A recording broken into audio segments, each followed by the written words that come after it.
విశాఖపట్నంలో ఘనంగా ప్రారంభమైన ఆంధ్ర ప్రీమియర్ లీగ్ సీజన్ 4 సందడి ఇప్పుడు హైదరాబాద్ నడుమ వచ్చింది.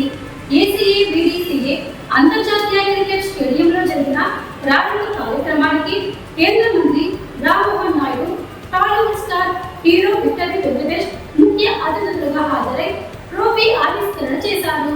ఈ ప్రత్యేక కార్యక్రమంలో ఎంపీలు కేసినేని శివనాథ్, శ్రీ భరత్, భారత మాజీ మహిళా క్రికెట్ కెప్టెన్ మిథాలీ రాజ్ కూడా పాల్గొన్నారు.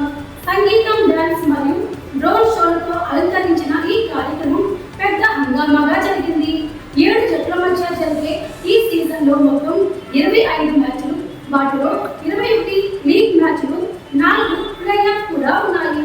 Vijayawada Sunshiners, Royals of Rayalaseema, Simhadri Vizag Lions, Tungabhadra Warriors, Amaravati Royals, Kakinada Kings, Bhimavaram Bulls ఇలా అన్ని జట్లు టోర్నీ కోసం తలపడతాయి.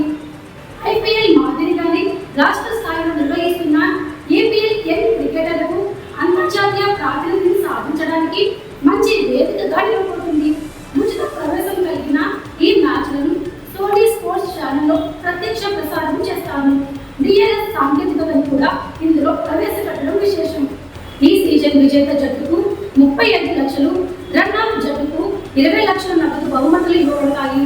క్రికెట్ అభిమానులకు, యువ ఆటగాళ్లకు మంచి అవకాశాలుగా నిలిచే ఆంధ్ర ప్రీమియర్ లీగ్ సీజన్ 4 విశాఖలో క్రికెట్ ఉత్సవంగా మిగిలింది.